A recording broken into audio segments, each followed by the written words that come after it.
라는 제목으로 하나님 말씀 증거하겠습니다. 우리 인생의 복은 오직 하나님이십니다. 그러기에 우리가 하나님과 함께 있을 때 우리의 삶은 복과 형통이 있습니다. 우리가 어떤 처지, 어떤 환경에 있느냐보다 더 중요한 것은 우리가 하나님과 함께 하느냐 아니냐 하는 것입니다. 요셉이 노예로도 팔려가고 옥에 갇혔으나 하나님이 함께 하실 때 그가 형통한 자가 되었습니다. 그러기에 우리의 인생의 가장 중요한 것은 내가 지금 하나님과 함께 하고 있느냐 그렇지 않느냐 하는 것입니다. 우리가 하나님과 함께 할 때 우리의 삶에는 복과 형통이 있습니다. 마찬가지로 우리가 하나님을 떠나게 되면 그때부터 우리의 삶은 고통과 괴로움이 몰려오는 것입니다. 성경이 우리에게 이렇게 말합니다. 예레미야 2장 19절에 보면 내 악이 너를 징계하겠고 내 반역이 너를 책망할 것이라. 다른 사람이 책망하는 것이 아닙니다. 다른 사람이 징계하는 것이 아닙니다. 내가 지은 내 악이 나를 징계하고 내가 하나님 앞에 반역한 것, 돌이킨 것, 그것이 바로 나를 책망하는 것입니다. 그러면서 이렇게 말합니다. 그런즉 내 하나님 여호와를 버림과 내 속에 나를 경외함이 없는 것이 악이요 고통인 줄 알라. 주 만군의 여호와의 말씀이니라. 우리 인생의 고통이 무엇입니까? 왜 내 삶에 이런 고통이 왔습니까? 왜 내 가정이 울퉁불퉁해지고 왜 위기 가운데 빠지고 사업장은 무너지고 부도의 위기가 있고 물질적으로도 곤비하고 자녀들도 어긋나고 왜 내 삶에 내가 원치 않은 일들이 우리의 삶에 생기게 됐습니까? 성경은 이것을 다른 사람 탓하지 말라. 다른 사람이 나한테 그렇게 해코지한 것 아니다. 그래서 이 사람 저 사람 탓하면서 인생 보내지 말고 내 악이요 또 내 죄악이다. 내가 하나님을 버린 것과 내 마음에 하나님을 경외함이 없는 것 때문에 이런 문제가 생긴 것이다 라고 성경은 우리에게 분명히 말합니다. 우리 인생의 고통의 문제를 해결할 수 있는 방법이 무엇입니까? 지금 생기고 있는 수많은 사건들을 잠재우고 다시 우리의 삶에 회복과 축복과 치료가 있는 유일한 길은 무엇입니까? 그것은 하나님께로 돌아가는 것입니다. 그래서 오늘 호세아 선지자가 이스라엘 백성들이 다 무너져 있는 곳에서 그들이 어떻게 다시 회복할 것인가에 대한 방법을 말씀하시면서 오늘 6장 1절에 이렇게 말씀합니다. 오라 우리가 여호와께로 돌아가자. 여호와께서 우리를 찢으셨으나 도로 낫게 하실 것이요 우리를 치셨으나 싸매어 주실 것입니다.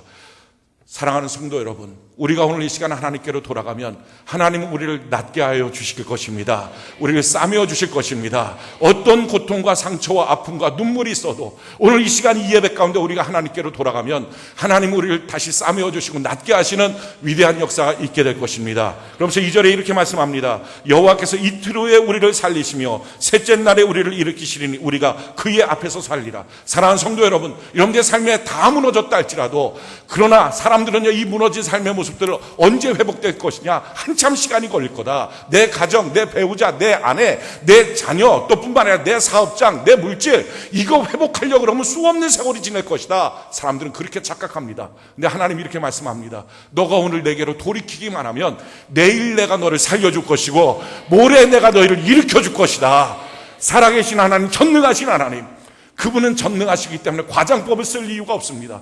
사람들은 무한하지 않고 유한하기 때문에 자기 인생에 한계가 있기 때문에 과장법을 사용합니다. 근데 하나님은 말씀으로 세계를 창조하신 그 하나님이 과장법을 쓰실 이유가 없습니다. 이 말씀 이대로 우리가 오늘 하나님께로 돌이키기만 하면 내일 우리를 살려주시고 모레 우리를 일으켜주시는 전능하신 하나님을 만나게 될 줄로 믿습니다. 그러기에 우리가 중요한 것은 하나님께로 돌아가는 것입니다. 자, 그렇다면 우리가 어떻게 하나님께로 돌아가야 합니까? 오늘 3절에 이렇게 말씀합니다. 그러므로 우리가 여호와를 알자. 힘써 여호와를 알자. 하나님께로 돌아가는 방법은요, 하나님을 아는 것입니다. 힘써 하나님을 알아야 됩니다. 왜 그렇습니까? 그의 나타나심은 새벽빛같이 어김없나니 비와 같이 땅을 적시는 늦은 비와 같이 우리에게 임하시라. 하나님은요, 어떤 분이신가? 어김없으신 분이에요. 법칙 같은 분이세요. 그러기에 시대를 초월하고 장소를 초월하고 인종을 초월하고 나이를 초월해서 어떤 사람이냐 어떤 환경이냐 상관없이 하나님께로 돌아가는 방법은 항상 똑같다는 거예요. 다른 방법 없다는 거예요. 하나님의 방법은 어김없는 방법, 원칙 그대로 하나님의 방법은 그 방법 자체가 아주 법칙과 같다는 것입니다. 그래서 그 법칙을 우리가 알아야 하나님께로 돌아갈 수 있다는 것입니다. 하나님께 돌아가는 방법은 그러기 때문에 쉬울 수 있습니다. 법칙만 알면 바로 돌아갑니다. 반대로요, 아무리 우리가 애쓰고 노력해도 그 법칙을 모르면 우리는 하나님께로 평생 가도 돌아갈 수 없습니다. 그래서 하나님의 법칙을 아는 것입니다. 그 법칙이 뭡니까? 그게 바로 성경이에요. 왜 우리에게 이 성경이 이처럼 중요합니까? 이게 하나님이 우리에게 원하시는 뜻이 뭔지, 하나님께로 돌아가는 방법이 뭔지, 하나님 뜻대로 살 수 있는 방법이 뭔지 이 성경 안에 우리에게 다 주어졌기 때문에 그렇습니다. 그래서요, 말씀대로 사는 것입니다. 말씀에 맞으면 맞는 거고요, 말씀에 틀리면 틀린 것입니다. 내가 무슨 삶을 계획하고 살아갈 때 이 삶이 말씀의 거울에 비춰봐서 말씀에 틀리면 돌이켜야 합니다. 그래야 하나님의 보호하심이 있습니다. 마찬가지로요, 내가 어떤 삶을 살 때 그것을 말씀의 거울에 비춰보니까 맞습니다. 그러면 용기를 갖고 담대하게 계속 유지할 때 하나님의 지지하심이 있습니다. 내 삶이 지금 이것이 말씀에 맞는 것이냐 틀린 것이냐, 이것이 중요합니다. 말씀이 아니라 자기가 원하는 대로, 자기가 했던 대로 사는 것, 이게 바로 고집스러운 삶의 모습입니다. 우리가 말씀대로 살지 않고 고집스럽게 사는 이유가 무엇입니까? 하나님의 말씀을 듣고 알매도 불구하고 내가 하던 대로, 내가 하고 싶은 대로 사는 이유가 뭡니까? 이유는 한 가지예요. 그렇게 살아도 별 문제 없던데, 이거예요. 내가 전에 그렇게 예수 믿어도, 그렇게 교회 다녀도, 내가 전에 그렇게 신앙생활하고 가정생활해도 별일 없던데, 이거예요. 그럴 수 있겠죠. 아니요, 그것도 한번 다 따져봐야 돼요. 정말 별일 없었는지. 어쩌면 영적인 문제임에도 불구하고 남 원망하고 남 탓하면서 불평과 원망으로 세월을 지낸 것은 아닌지, 자기의 문제인데, 자기 악의 문제인데 다른 사람만 탓하며 사는 것은 아닌지 한번 따져봐야 합니다. 근데 그것보다 더 중요한 게 있어요. 정말 별탈 없이 지냈을 수 있습니다. 근데 한 가지는 분명해요. 더 나아지진 않았어요. 더 자라나지 않았어요. 더 성숙되지 않았어요.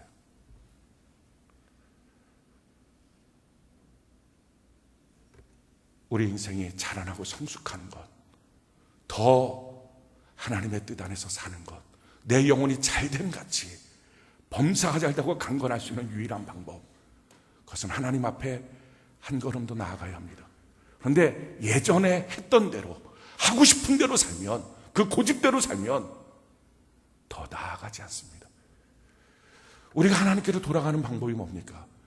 내 마음대로 어렵고 힘드니까 주님 도와주세요, 그게 아니에요. 성경이 우리에게 이렇게 말씀하죠. 호세아 14장 1절로 2절에 이스라엘아, 내 하나님 여호와께로 돌아오라. 그렇습니다. 우리의 인생의 해결 방법은 하나님께로 돌아가는 것입니다. 그런데 어떻게 돌아가느냐? 내 불의함으로 말미암아 엎드려졌느니라. 사랑하는 성도 여러분, 남 때문에 엎드려진 거 아니에요. 다른 사람이 나를 속삭인 게 아니에요. 다른 사람이 나를 괴롭게 한 게 아니에요. 다른 사람이 나를 해코지해서 내가 이 인생에 빠져있는 게 아닙니다. 설사 다른 사람이 나한테 해코지했다고 합시다. 요셉 같은 사람이 뭐라고 말합니까? 당신들은 나에게 악을 행하였으나 하나님이 이것을 선으로 바꿔주셨습니다. 할렐루야. 문제는 뭡니까? 그 사람이 악을 행한 게 아니라 그 악을 선으로 바꿔주신 하나님과 함께하지 않았기 때문입니다. 성도는 하나님과 함께할 수 있는데 그 하나님을 떠났기 때문에 문제지요. 다른 사람 누가 와서 그렇게 말하고 그렇게 괴롭힌 것이 문제가 아니라는 것입니다. 너의 불의 때문에 넘어진 것이다. 우리가 이것을 인정하는 것이 가장 중요합니다. 왜 내 삶에 이런 마음속에 아픔이 있을까? 왜 내 삶이 이렇게 울퉁불퉁할까? 내가 왜 이렇게 안정되지 못할까? 내가 왜 더 나은 삶을 살지 못할까? 내가 왜 하나님과 동행하며 기쁨이 없을까? 내 삶에 부요가 없을까? 왜 사업장은 이럴까? 왜 자녀는 이럴까? 성경은요, 너의 불의 때문이다. 그래서 남 탓하는 것 이제 멈추셔야 합니다. 그러고 나서 뭘 해야 됩니까? 성경이 이렇게 말하죠.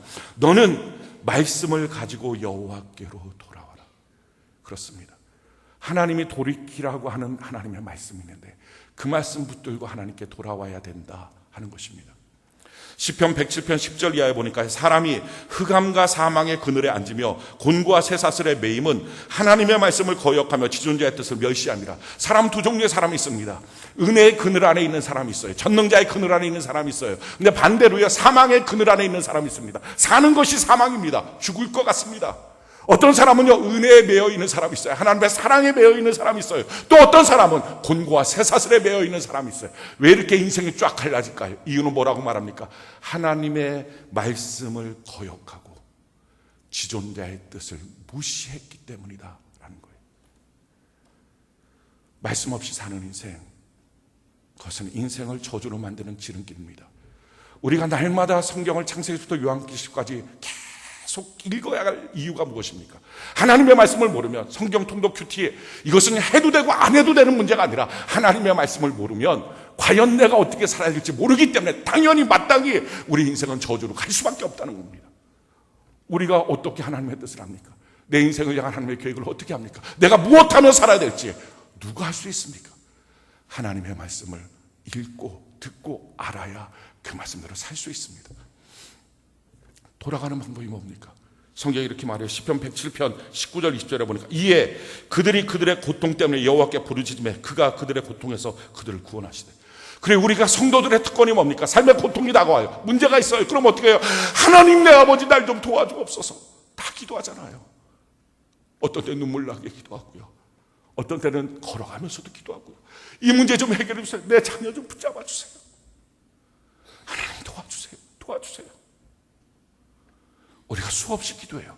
그럴 때 우리는 이렇게 생각해요. 이렇게 기도하면 하나님이 응답하시면 자녀가 병들었으면 병을 고쳐주실 것이고, 돈이 없으면 돈을 주실 것이고, 직장이 없으면 직장을 주시고, 남편과의 관계가 어긋나 있으면 어느 날 남편이 웃으면서 들어오고 자기도 웃으면서 한 마음으로 맞이할 수 있고, 이런 식의 응답을 하나님이 주실 것이다 라고 생각합니다. 아니요, 착각하지 마십시오. 성경이 우리에게 뭐라고 말합니까? 하나님은 그런 식으로 응답하지 않겠다라는 것입니다. 이렇게 말씀하시죠. 이에 그들이 그들의 고통에서 여호와께 부르짖음에 그가 그들의 고통에서 그들을 구원하시되 그가 그의 말씀을 보내어 그들을 고치시고 위험한 지경에서 건지시는도다. 우리가 그토록 울면서 하나님 앞에 부르짖으면 하나님이 우리에게 큐티를 통해서 말씀을 주시고, 주일날 예배를 통해서 말씀을 주시고, 말씀을 주세요. 그러면서 그 말씀을 통해서 나를 찌르시는 거예요. 너가 이걸 고쳐야 돼. 너가 이거 바꿔야 돼. 나는 너한테 원하는 게 이거야. 그래서 우리가 그 말씀을 듣고 그 말씀대로 아멘 주여, 내가 이 말씀대로 순종하며 걸어갑니다. 그때부터 하나님의 역사, 위경 가운데 건져주시는 역사가 있다는 것입니다. 우리는요, 무당 굿하는 것들만 너무 봤어요. 그래서 무당 굿하고 나면 저절로 뭐가 뚝딱 생기고 뚝딱 생기고, 내가 막 기도하고 나면 저절로 뭐가 뚝딱 생기고 뚝딱 생기고. 사랑하는 성도 여러분, 우린 거지가 아니에요. 거지들은요, 한 푼만 줍소, 한 푼만 줍소, 500원도 주고 1000원도 줍니다. 그거 갖고 점심 사 먹어요. 우리는 하나님의 자녀예요. 내가 어렵고 힘들 때 찾아서 돈 몇 푼 던져주면서 먹고 살아라. 우리 아버지 하나님은 그렇게 안 하세요. 끌어안으시고, 너가 왜 그랬는지 아니? 너 문제가 뭔지 아니? 가르쳐주시고, 우리가 살 길을 가르쳐주시고, 그래서 살아갈 때 아버지의 그 풍성한 부요가 다 너의 것인데 너가 무엇이 겁나니? 하나님은 우리에게 아버지의 모든 것들을 우리에게 공급해 주시는 거예요. 우리가 말씀 갖고, 그래서 말씀을 제대로 알아야 됩니다. 성경 읽지 않는 성도들은요, 그래서 신뢰할 수 없는 성도입니다. 하나님의 말씀을 모르는 성도들은 그래서 그의 믿음도 신뢰할 수 없습니다. 우리가 예수 믿고 구원을 받는다고 합니다. 예수 믿고 구원받는 사건이 무슨 사건인지 아십니까? 예수님을 믿게 되면 무슨 사건이 일어납니까? 예수님, 나의 구세주, 나의 주님, 십자가에 달린 예수님, 내 죄 때문에 그랬습니다 하는 게 믿어져요. 믿어진과 동시에 뭐가 믿어집니까? 하나님의 말씀이 믿어져요. 그래서 하나님의 말씀을 들을 때 전과 다릅니다. 하나님의 말씀을 볼 때 전과 다릅니다. 이 말씀이 믿어지는 거예요. 그냥 지식의 사건이 아니라. 그래서 하나님의 말씀을 보게 돼요. 정신 차리고 듣게 돼요. 이 차원이 달라지는 거예요. 우리가 하나님께 돌아가는 방법, 성경은요, 돌아가는 방법을 너무나 구체적으로 아예 법칙처럼 우리에게 가르쳐주고 있어요. 성경 전체를 찾아보면 공고와 쇠사슬을 묶였을 때 하나님께 돌아가는 방법을 세 가지로 우리에게 말씀합니다. 제일 첫 번째, 우리 사무엘상 7장 3절, 우리 같이 한번 읽어볼까요? 사무엘상 7장 3절 같이 한 목소리 시작. 사무엘이 이스라엘 온 족속에게 말하여 이르되 만일 너희가 전심으로 여호와께 돌아오려거든, 아멘, 거기까지요. 전심으로 하나님께 돌아오려거든 하나님께 돌아가는 방법을 가르쳐 주시죠. 지금 사무엘 시대 이스라엘 백성들은 날마다 고통받았어요. 고통받는 그들에게 너희가 하나님께로 돌아와야 된다. 그래야지 회복이 있다. 그랬을 때 어떻게 하면 우리가 돌아갑니까? 하나님께 돌아오려거든 하면서 그 방법을 가르쳐 주십니다. 이방신들과 아스타롯을 너희 중에서 제거하고 너희 마음을 여호와께로 향하여 그만을 섬기라. 그리하면 너희를 블레셋 사람에서 손에서 건져내시라. 우상거리라는 거예요. 하나님께 돌아가는 첫 번째 방법, 우상거리는 것입니다. 사랑하는 성도 여러분, 우상이 무엇입니까? 하나님보다 더 소중히 여기는 것. 우상이 무엇입니까? 하나님의 일보다 더 먼저 하는 것. 우상이 무엇입니까? 하나님보다 더 두려워하는 것. 이게 우상입니다. 내가 하나님보다 더 소중히 여기는 거 뭘로 점검하면 알 수 있습니까? 옆구리 누가 하면 쿡 찔러봐요. 그럴 때 발끈하는 것, 그게 우상이에요. 어떤 사람이 자녀 말로 툭 찔러요. 그럼 뭐 생각지도 않고 그냥 내 자녀 갖고 왜 그러냐, 발끈해요. 그 자녀가 우상이에요. 자기 남편 갖고 찔러요, 발끈해요. 아내 갖고 찔러요, 발끈해요. 어떤 사람은 자기 상처를 찔러요. 자기가 과거에 돈 없었던 걸로 찔러요. 지금 돈 없는 걸로 찔러요. 그런 말들을 자세히 말하지도 않는데 그런 말들 듣기만 해도 발끈해요. 그게 자기 안에 있는 우상이에요. 하나님보다 먼저 하는 것. 아침에 일어나서 당연히 가장 먼저 큐티해야 되죠. 하나님을 만나야 되죠. 그럼에도 불구하고 분주한 가운데 뭔가 딴 것을 해요. 그 딴 거 하는 그게 자기 우상이에요. 하나님의 예배 시간에 그 예배를 드리지 못하고 딴 거 하는 거, 그게 우상이에요. 그 우상 손노를 하는 것입니다. 하나님보다 더 두려워하는 것. 다 하는데 안 되는 거예요. 겁나서. 이나마도 안 될까봐, 이 정도도 안 될까봐, 그래서 두려워하는 거, 그게 우상이에요. 사랑하는 성도 여러분, 오늘 지금 우리 손에 있는 우상이 무엇입니까? 그 우상 내려놓는 것입니다. 우상 내려놓고 하나님께 예배 드리는 거예요. 성경에 보면요, 모든 예배에 대한 그 전반부에 대한 설명은 항상 우상을 버리고 예배를 드리라 그랬어요. 하나님이 받으시는 온전한 예배는 우상 버리고 드리는 것입니다. 창세기 34장에 보면 야곱이라는 사람이 등장해요. 이 야곱의 딸이 있었는데 외동딸이에요. 다말이 시내 구경 갔다가 거기에 강간을 당해요. 그 사건 때문에 자기 아들 둘이 살인자가 돼요. 강간한 사람들 다 죽여버려요. 가정의 위기가 되었어요. 그 위기 가운데 견딜 수 없을 때 창세기 35장에 하나님께서 방법을 가르쳐 주세요. 너 베델로 올라와서 제단 쌓아. 너 예배 드려라. 베델이 뭡니까? 하나님의 집. 지금으로 말하면 너 교회에 와서 하나님 앞에 예배 드려라. 근데 그 예배 드릴 때 야곱이 참 하나님께 돌아가는 제대로 방법을 알아요. 성경이 이렇게 말합니다. 창세기 35장 1절로 3절에 보니까 하나님이 야곱에게 이르시되 일어나 베델로 올라가서 거기 거주하며 내가 내 형 에서의 낯을 피하여 도망하던 때에 내가 나타났던 하나님께 거기서 제단을 쌓으라 하신지라. 야곱이 이에 자기 집안 사람과 자기와 함께한 모든 자에게 이르되 너희 중에 있는 이방 신상을 버리고 자신을 정결하게 하고 너희의 의복을 바꾸어 입으라. 너희 손에 있는 우상을 버리고 우리가 베델로 올라가서 하나님께 제사 예배를 드리자. 근데 그 한 번의 예배를 하나님께 드릴 때요, 우상 버리고 한 번의 예배를 드리니까 그 한 번의 예배 하나님이 야곱을 만나주세요. 그리고 이렇게 말씀하십니다. 11절에 보니까요, 하나님이 그에게 이르시되, 사랑하는 성도 여러분, 저는 오늘 이 시간 이 예배에 우리 손에 우상을 버리고 하나님이 여러분들에게 이르시는 말씀이 있기를 바랍니다. 하나님이 여러분들의 마음속에 말씀하시는 그 말씀이 있기를 바랍니다. 그것이 산 예배입니다. 하나님을 만나야 예배지, 하나님을 만나지도 못하고 돌아가는 예배가 무슨 예배입니까? 우리가 사람 만나러 왔습니까? 교회 구경하러 왔습니까? 다른 것 하러 왔습니까? 아니잖아요. 오늘 예배 드린 것 하나님 만나기 위해서 왔다면 오늘 하나님 만나고 돌아가시길 바랍니다. 그래야 예배입니다. 이 야곱이요, 어떻게 해서 드렸어요? 뭐 다른 것 드린 거 아니에요. 우상손 놔버리고 하나님 앞에 와서 예배 드렸더니 그냥 하나님이 나타나셨어요. 그리고 이렇게 말씀합니다. 나는 전능한 하나님이라. 최악의 조건을 최상의 조건으로 바꿀 수 있는 하나님. 지금 너가 최악의 조건이 있지만 내가 너를 단번에 최상으로 바꾸어 주시리라. 판을 바꾸시는 하나님. 오늘 저는 여러분들 이 하나님을 만나는 은혜가 있기를 바랍니다. 사무엘이 이스라엘 백성들에게, 야, 우리가 우상들 다 버리고 하나님께로 나오자. 하나님께 예배드리자. 미스바로 모였어요. 그들이 하나님께 제사를 드립니다. 근데 그때 블레셋이 공격해와요. 블레셋은요, 이스라엘에게 철천지 원수예요. 곡식을 심어서 거둘 때쯤 되면 블레셋이 와서 다 가져가요. 먹고 살 길이 없어요. 쓸만한 사람들이 있으면 다 노예로 끌고 갔고요. 이스라엘 백성들에게 있어서 블레셋은 고통 그 자체예요. 그런데 지금 회개하고 우상 버리고 하나님께 모여서 예배를 드리는데 블레셋이 또 공격한다는 거예요. 이스라엘 백성들은 습관적으로 갑자기 두려워졌어요. 또 이 문제가 생겨요. 어떤 사람은 그 블레셋이 돈일 수 있어요. 사람일 수 있어요. 직장일 수 있어요. 이 문제가 또 생겨요. 어떤 사람은 그것이 자기의 질병일 수 있어요. 이 문제가 또 생겨요. 그런데 그 본질적인 질이 달라요. 그때 그 블레셋을 모으신 하나님의 뜻은요, 그들을 단번에 제거하기 위해서요. 하나님 앞에 우상을 버리고 어린 양 하나를 잡아서 하나님 앞에 제사를 드릴 때 하늘에서도 우레가 발해요. 그 우레로 블레셋을 다 죽여버려요. 이스라엘은요, 자기 무기 갖고 블레셋을 이길 재간이 없어요. 블레셋은 철기 문화고요, 이스라엘 백성은 청동기 석기 시대예요. 그러니까 싸워봤자 싸움이 안 되는 거예요. 그래서 싸울 것 자체도 포기하고 있었는데 하나님이 위에서부터 우레를 발해서 다 죽여버려요. 그리고 나서 이런 사건을 주십니다. 사무엘상 7장 10절 이하에 보니까요. 사무엘이 번제를 드릴 때 블레셋 사람이 이스라엘과 싸우려고 가까이 오매 그날에 여호와께서 블레셋 사람에게 큰 우레를 말하여 그들을 어지럽게 하시는 그들이 이스라엘 앞에서 패한지라.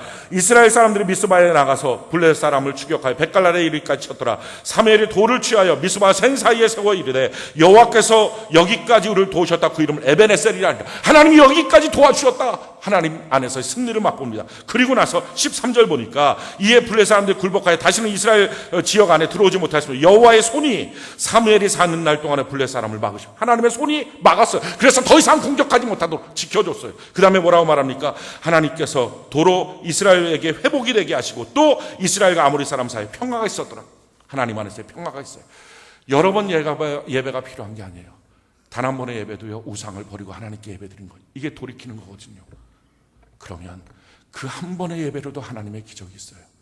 사랑하는 성도 여러분, 철천지 원수같이 나를 괴롭히는 어떤 문제, 우리 하나님 오늘 이 시간 우상을 버리고 하나님 앞에 이 시간 이 예배 온전하게만 드리면 오늘 감싸시고 삼해주시고 또 우리를 고쳐주시고 내일이면 우리를 살려주시고 모레 우리를 일으켜주시는 하나님의 역사가 일어나게 될 줄로 믿습니다. 이 하나님을 만나는 시간, 바로 이 시간이 되기를 예수님 이름으로 축원합니다. 두 번째, 하나님께로 돌이키는 방법이 무엇입니까? 오늘 성경에 우리에게 이렇게 말합니다. 말라기 3장 7절 8절 우리 같이 한번 읽어볼까요? 시작. 만군의 여호와가 이르노라 너희 조상들의 날로부터 너희가 나의 규례를 떠나 지키지 아니하였도다. 그런즉 내게로 돌아오라. 그리하면 나도 너희에게로 돌아가리라 하였더니 너희가 이르기를 우리가 어떻게 하여야 돌아가리까 하는도다. 하나님이 하시는 말씀이에요. 너희가 내게로 돌아오라. 그럼 나도 너희에게로 돌아가리라. 내가 작은 걸음으로 한 걸음만 옮겨도 하나님 큰 걸음으로 내게 달려와서 나를 끌어안아 주시고 싸매 주십니다. 내가 작은 걸음으로 옮기는 것, 이스라엘 백성들이 말해요. 그게 도대체 뭡니까? 우리가 하나님께 어떻게 돌아가야 됩니까? 그때 하나님이 이렇게 말씀하시죠. 사람이 어찌 하나님의 것을 도둑질하겠느냐? 그러나 너희는 나의 것을 도둑질하고도 말하기를 우리가 어떻게 주의 것을 도둑질하였나이까 하는도다. 이는 곧 11조와 봉헌물이라. 온전한 11조와 온전한 봉헌물을 하나님께 드리는 것, 이것이 바로 물질의 주인 되신 하나님께 돌아가는 것입니다. 성경이 이렇게 말합니다. 말라기 3장 9절로 10절에 너희 곧 온 나라가 나의 것을 도둑질하였으므로 너희가 저주를 받았느니라. 왜 물질적인 저주가 있을까요? 왜 가정의 저주, 삶의 저주가 있을까요? 왜 자녀들에게 저주가 있을까요? 너희가 하나님의 것을 도둑질했기 때문이다. 성경은 분명히 말합니다. 그렇다면 우리가 하나님 앞에 온전한 11조를 드려야 됩니다. 어떻게 드립니까? 10절에 보니까 만군의 여호와가 이르노라 너희의 온전한 11조를 창고에 들여. 제일 첫 번째요, 11조는 온전하게 드리는 것입니다. 자기가 11조를 정해서 난 이만큼 드릴 거야. 뭐 이번 달은 좀 어려우니까 요만큼 드리고 다음 달은 뭐 요만큼 드리고, 그건 11조가 아니에요. 11조는요, 하나님이 주신 거에 10분의 1을 정확하게 계산해서 소득의 10분의 1을 하나님 앞에 온전하게 드리는 것, 이게 온전한 11조예요. 그리고 이 11조를 어떻게 드립니까? 이 11조를, 온전한 11조를 창고에 드려 나의 집에 양식이 있게 하고 하나님의 집에 양식이 있는 것입니다. 그래서 이 11조는 띄어서 이 사람 주고 저 사람 주고 저기 어렵다고 주고 그렇게 하지 말라는 것입니다. 11조 온전하게 드리고 그리고 자기 돈 갖고 나머지 구제하고 선교하고 섬겨야 되지 왜 그거 갖고 이것저것 하냐는 거예요. 하나님의 것을 갖고. 이 11조는 온전하게 하나님의 집에 들여서 내가 출석하고 있는 내 교회에 들여서 그 교회의 재정을 풍성하게 만들라. 그럼 어떤 복이 있습니까? 내가 하늘문을 열고 너희에게 복을 쌓을 곳이 없도록 붙지 아니하나 보라 하면서 그 복에 대해서 구체적으로 이렇게 말씀하십니다. 말라기 3장 11절 12절에 만군의 여호와가 이르노라 내가 너희를 위하여 메뚜기를 금하여 너희 토지 소산을 먹어 없애지 못하게 하며 너희 발에 포도나무가 기한 전에 떨어지지 않게 하리니. 우리가 온전한 11조를 하나님께 드리면 계약하다가 중간에 계약 말소되지 않습니다. 사기 맞지 않습니다. 사업하다가 중간에 부도나지 않습니다. 기한 전에 너가 원하지 않는 때에 그것이 무너지지 않도록 붙잡아 줄 것이다. 그래서 왜 저 사람이 나한테 사기칠까? 왜 내 계약은 한순간에 이렇게 어그러졌을까? 왜 내 사업장이 이렇게 됐을까? 왜 내 자녀는 내가 원하지 않는 그런 일들을 경험할까? 라고 말하기 전에 나는 하나님 앞에 온전한 11조를 드렸는지를 점검해 보십시오. 그래서 또 이렇게 말씀하죠. 너희 땅이 아름다워짐으로 모든 이방인들이 너희를 복되다 하리라. 만군의 여호와의 말이니라. 이방 사람들까지 너 참 복받았구나. 너 참 대단하다. 말을 듣기를 원한다면 온전한 11조를 결단하고 하십시오. 아마 여러분들 가운데 이런 분들이 있을 거예요. 뭐 그렇게 맨날 11조 하라 그럽니까? 뭐 11조 하는 거 갖고서 왜 그렇게 합니까? 근데 성경이 이렇게 말해요. 말라기 3장 13절로 18절에 보면 여호와가 이르노라 너희가 완악한 말로 나를 대적하고도 이르기를 우리가 무슨 말로 주를 대적하였나이까 하노도다. 이는 너희가 말하기를 하나님을 섬기는 것이 헛되니 만군의 여호와 앞에서 그 명령을 지키며 슬프게 행하는 것이 무엇이 유익하리요. 지금은 우리는 교만한 자가 복되다며 악을 행하는 자가 번성하며 하나님을 시험하는 자가 화를 면한다 하미로다. 아니 11조 안 들어도 잘 살잖아요. 그룹 회장들 보십시오. 저 사람들 보십시오. 11조 안 들어도 저렇게 잘 사는데 왜 꼭 11조 드려야 된다고 그렇게 하십니까? 성경이 이렇게 말합니다. 너희가 그 완악한 말로 나한테 대적하느냐. 그래서 하나님이 이렇게 답을 주세요. 그때에 여호와를 경외하는 자들이 피차에 말하며 여호와께서 그것을 분명히 들으시고 여호와를 경외하는 자와 그 이름을 존중히 여기는 자를 위하여 여호와 앞에 있는 기념책에 기록하셨느니라. 만군의 여호와가 이르노라 나는 내가 정한 날에 그들을 나의 특별한 소유로 삼을 것이요 또 사람이 자기를 섬기는 아들을 아낌같이 내가 그들을 아끼리니 그때 너희가 돌아와서 의인과 악인을 분별하고 하나님을 섬기는 자와 섬기지 않는 자를 분별하리라. 하나님이 정한 날이 있어요. 사람을 알지 못하는데 근데 그날 분별될 것이다. 느닷없이 생기는 문제가 없습니다. 왜 갑자기 느닷없이 연락 와서 내게 이런 문제가 생겨? 아니요. 하나님이 이미 정한 날인데 그런데 그날 하나님께서 내게 축복과 저주의 양갈래길 앞에서 그동안 나는 온전한 11조를 하나님 앞에 물질의 주인 되신 하나님께 드렸느냐. 이게 심판대에 놓인다는 거예요. 하나님의 뜻은 너무나 분명합니다. 우리의 부요함입니다. 고린도서 8장 9절에 보면 우리 주 예수 그리스도의 은혜를 너희가 알거니와 부유하신 이로서 너희를 가난하게 되심은 그의 가난함으로 말미암아 너희를 부유하게 하십니다. 어떤 사람은 예수님 평생에 가진 게 없었다. 그래서 기독교의 핵심은 청빈이다. 그래서 재산 갖고 있으면 안 된다. 다 가난하게 살아야 된다. 아니요. 성경 분명히 우리에게 말합니다. 예수님이 그렇게 가난하게 사신 이유는 예수님이 대신 나 대신 가난해지시고 우리에게 부유를 주시기 위함이었다. 할렐루야. 어느 부모가 자기 가난하게 살았다고 너도 가난하게 살아야 돼. 자녀한테 그런 부모가 어디 있습니까? 우리는 육신을 갖고 있는 부모도 그렇게 안 하는데 하물며 하나님 아버지께서 예수님 모셔서 가난하게 살았으니 너도 가난해야 돼. 그거 아니죠. 그거 기독교의 방법 아니에요.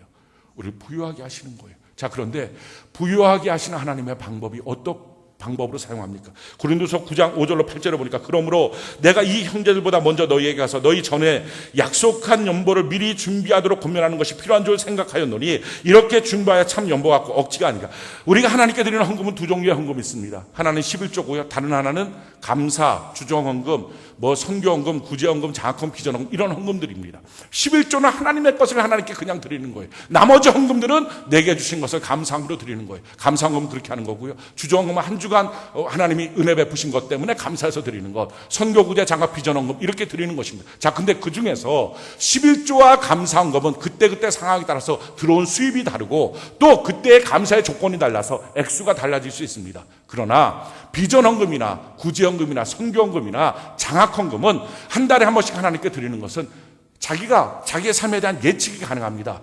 그 예측 가능한 물질에 대해서는 성경에 뭐라고 말합니까? 미리 약속한 헌금을 미리 준비해서 드리는 것, 이것이 참된 헌금이다. 우리가 1년에 한 번씩 헌금 작정을 합니다. 왜 그렇게 작정합니까? 이게 성경이기 때문에 그래요. 미리 하나님 앞에 드려야 될 헌금을 정해놓고 매달마다 그것을 가장 먼저 하나님의 몫으로 띄워놓고 그렇게 사는 삶의 모습, 내 물질의 주인이 하나님이시다 라는 이 고백 가운데 그렇게 드리는 것. 그러면서 이렇게 말하죠. 이것이 곧 적게 심는 자는 적게 거두고 많이 심는 자는 많이 거둔다 함이로다. 각각 그 마음에 정한 대로 할 것이요 인색함으로나 억지로 하지 말지니 하나님은 즐겨내는 자를 사랑하시라. 인색함이나 억지로 하지 말라. 기쁨과 자원으로 하라. 이렇게 하는 목적이 뭡니까? 하나님이 능히 모든 은혜를 너희에게 넘치게 하시나니 이는 너희로 모든 일에 항상 모든 것이 넉넉하여 모든 착한 일을 넘치게 하게 하려 하십니다. 할렐루야. 하나님이 주신 것을 갖고 넘치게 착한 일을 할 수 있도록 하나님이 우리를 채워주시겠다 하는 것입니다. 사랑하는 성도 여러분, 우리에게 주신 물질은 크게 두 종류로 나눕니다. 씨하고 먹을 양식이 있습니다.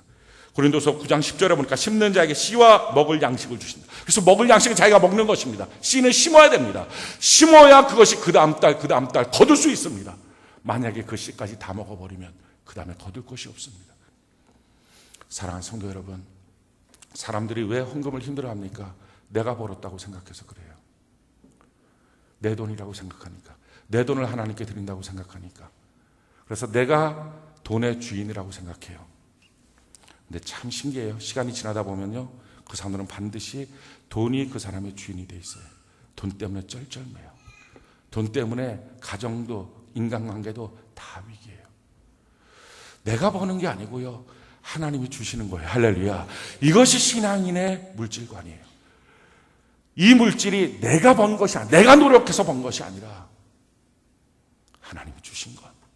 그래서 하나님이 주신 것이라고 하는, 하나님이 이 모든 물질의 주인이십니다 하는 고백을 갖고 하나님께 드리는 온전한 예물, 이것이 바로 하나님께 돌아가는 것입니다. 세 번째, 우리가 하나님께로 돌아가는 하나님의 원칙이 무엇입니까? 그것이 주일 성수입니다. 성경이 이렇게 말합니다. 에스겔 20장 20절에 보면, 또 나의 안식일을 거룩하게 할지어다. 이것이 나와 너희 사이의 표징이 되어 내가 여호와 너희 하나님인 줄 너희가 알게 하리라 하였노라. 안식일, 주일날은요, 하나님과 나와의 표징입니다. 주일날 내가 온전하게 하나님 앞에 나서 예배를 드려야 하나님의 백성이 됐고요, 하나님은 나의 하나님이 되십니다. 따라서 주일날 온전히 예배드리지 않은 사람은, 그 사람은 성도라고 말할 수가 없습니다. 성경이 이렇게 말합니다. 느헤미야 13장 17절로 18절에, 내가 유다의 모든 귀인들을 꾸짖어 그들에게 이르기를, 너희가 어찌 이 악을 행하여 안식일을 범하느냐? 너희 조상들이 이같이 행하지 아니하느냐? 그래서 우리 하나님이 이 모든 재앙을 우리와 이 성에 내리신 것이 아니냐? 사랑하는 성도 여러분, 하나님이 우리의 하나님이 되지 않으면, 하나님의 보호막이 철수하고 나면 그 다음부터 우리가 결국은 성벽 없는 인생처럼 온갖 군대에 찔리고 깨어지는 인생을 살 수밖에 없는 거예요. 누구도 나를 보호해 줄 수가 없다는 것입니다. 주일날은 사람들끼리 모여서 예배드리자 해서 정한 날이 아닙니다. 하나님이 정하신 날입니다. 창세기 2장 3절에 하나님이 그 일곱째 날을 복되게 가서 거룩하게 하셨으니 이는 하나님이 그 창조하시며 만드시는 모든 일을 마치시고 그날에 안식하셨습니다. 하나님께서 정하신 날이, 이 날은 복이 있다, 다른 날은 복이 없고, 그래서 이 복 있는 날, 복된 성전에 나와서 예배 드릴 때 하나님께서 내게 복을 주시고, 그 복을 갖고 한 주간 살 때 하나님의 형통이 있습니다. 그런데요, 이 주일 성수, 하나님 앞에 주일날은 꼭 예배 드려라 할 때 조건이 있습니다. 성경은 이렇게 조건을 말씀합니다. 신명기 12장 13절로 14절에, 너는 삼가서 내게 보이는 아무 곳에서나 번제를 드리지 말고 오직 너희의 한 지파 중에 여호와께서 택하실 곳에서 번제를 드리고, 또 내가 내게 명령하는 모든 것을 거기서 행할지니라. 삼가, 너의 눈에 보이는 아무 데서나 너 예배 드리는 것 아니다. 하나님이 정한 그곳에 가서 예배 드리고, 다른 데 엉뚱한 데 돌아다니면서 이것저것 섬기고 봉사하고 이거 하려고 하지 말고, 온전하게 하나님이 정한 그 성전에 가서 너가 봉사하고 섬겨야 될 것이다 라고 성경 말씀합니다. 주일날은 하나님 앞에 나와서 내 성전에서 예배드리는 것입니다. 자, 그런데요, 이렇게 말할 때 사람들 가운데 이런 분들이 있을 겁니다. 아니, 왜 꼭 그렇게 해야 됩니까? 다른 데 가서 예배드리면 안 돼요? 거기 하나님 없어요? 다른 데도 있을 텐데 왜 그렇게 꼭 그렇게 해야 됩니까? 자기 집에서, 자기 회사에서 집에 갔는데 집이 멀다고 똑같이 생긴 아파트 구조 아무 데나 가서 띵똥띵똥 누르면, 그래갖고 못 보던 아줌마 나왔는데 나 여기서 잠깐 쉬고 가겠다고, 그거 됩니까? 아니, 더 성경적으로 우리가 말을 합시다. 주일날 내 날 아니잖아요. 주님의 날이잖아요. 내 스케줄 안 잡아야 되잖아요. 혹시라도 내가 불가항적적으로 잡히는 게 있죠. 회사가 그렇게 돌아간다든지 뭐 그런 일들이 있겠죠. 그럴 때는 하나님께 기도해야 되겠죠. 그런데 그게 아니라 내가 내 스케줄 잡으면 안 되잖아요. 내 날이 아니니까, 주님의 날이니까. 그렇다면 내가 내 마음대로 스케줄 잡으면 안 된다는 걸 알고, 주님의 날이니까 주님 앞에 온전하게 예배 드리는 것이 맞다면 내 성전에 와서 예배 드려라. 그것이 무리한 요구입니까? 자기가 스케줄 잡으려고 하니까, 그래도 예배 안 되면 혹시라도 벼락 맞을까 봐 그 동네 가서 예배 드릴게요, 여행지 가서 예배 드릴게요, 캠핑하다 예배 드릴게요. 그것 아닙니까? 정말 솔직하게 말해서 이 주일날을 주님의 날로 정말 인정하고 있느냐 하는 거예요. 성경이 이렇게 말합니다. 이사야 58장 13절 14절에, 만일 안식일에 내 발을 금하여 내 성일을 오락을 행하지 아니하고 안식을 이끌어 즐거운 날이라 여호와의 성일을 존귀한 날이라 하여 이를 존귀하게 여기고 내 길로 행하지 아니하며, 자기 스케줄 잡으라는 것 아니에요. 내 날 아니라고요. 주님의 날이라고요. 내 오락을 구하지 아니하며, 최소한 월요일부터 토요일까지 오락한다 할지라도 이 날만큼은 하지 말라는 거예요. 사사로운 말을 하지 아니하면 여호와 안에서 즐거움을 얻고 높은 곳에 있고 기업으로 하나님의 길을 하나님의 보호막이 너를 지켜줄 것이다 하는 것입니다. 사랑하는 성도 여러분, 우리가 하나님께 돌아가는 거예요. 우리 인생의 문제는 하나님을 떠난 것입니다. 왜 떠났습니까? 하나님을 무시해서, 또 하나님을 몰라서 내 마음대로 해도 되는 줄 알고 하나님을 떠난 것입니다. 그래서 우리 인생이 다 무너졌는데도 여전히 남 탓합니다. 회사 탓합니다. 돈 떼어먹고 도망간 사람 평생 욕하며 삽니다. 부모한테 물려받은 것 없다고 괴로워하며 삽니다. 학력이 없어서 그렇다고 인생 찌푸리며 삽니다. 근데 성경은 분명히 말합니다. 너의 불의 때문에 너가 무너진 것이다. 하나님께로 돌아가야 된다. 하나님께 돌아가는 거예요. 내 마음의 우상을 버리고 내 마음의 주인 대신 왕이신 예수님께로 돌아가는 것인 줄로 믿습니다. 내 물질, 내가 주인이라고 하는 것 좀 내려놓고 물질 주시는 물질의 주인 대신 하나님께 돌아가는 것입니다. 내가 내 시간이라고 내 마음대로 쓰는 것 아니라 내 시간의 주인 대신 하나님을 인정하며 하나님께로 돌아가는 것, 그렇게 하는 것입니다. 요즘에 웬만하면 토요일 날 다 놓잖아요. 그러면 친지 방문하고 처가 친가 방문하고 여행 갔다 오는 거 토요일 날 가십시오. 주님의 날까지 내 날처럼 써먹지 말고. 그러면 한 번 내려가서 쭉 돌 수 있는데 두 번 내려가야 되는데요, 두 번 하십시오. 하나님이 그 정도 보상해 주지 않을까요? 하나님이 그 정도 도와주지 않을까요? 그 정도 손해난 것 하나님이 몇 곱절로 갚아주지 않을까요? 사랑하는 성도 여러분, 우리는요 플러스 마이너스만 알아요. 그래서 보리떡 5개, 물고기 2마리, 5개, 2개 플러스하면 7개, 그거 아니잖아요. 5개, 2개 플러스 했더니 2만 명이 먹고 12강줄기가 남잖아요. 우리는 100에서 10을 빼서 11조 들으면 90만 남는데 100 갖고도 어려웠는데 90 갖고 어떻게 사냐? 플러스 마이너스만 알아요. 일주일 7일인데 그중에 하루 빼놓으면 6일 갖고 직장 다니면서 또 나머지 갖고 우리가 어떻게 사냐? 우리는 뭐 놀지도 못하고 친지 방문도 못하고 뭐 하는 거냐? 우리는 플러스 마이너스만 알아요. 그런데 아니에요. 하나님 안에 들어오면 하나님의 법칙은 곱하기예요. 우리가 늘상 하는 법칙 있죠. 30배, 60배, 100배. 배가 뭡니까? 곱하기 아닙니까? 우리가 지금 90만 있다고요? 못 산다고요? 우리 전능하신 하나님 90 곱하기 30, 90 곱하기 60, 90 곱하기 100으로 우리의 삶 속에 넉넉하게 채워주시게 될 줄로 믿습니다. 믿음의 눈으로 바뀌어지는 것, 법칙이 바뀌어진다는 걸 아는 것, 그게 성도 아닙니까? 언제까지 세상 사람들 세상에 살던 법칙대로 플러스 마이너스만 갖고 내 것 뺏어가는 하나님인 것처럼 착각하며 내 자유 뺏어가는 하나님인 것처럼 착각하며 살겠습니까?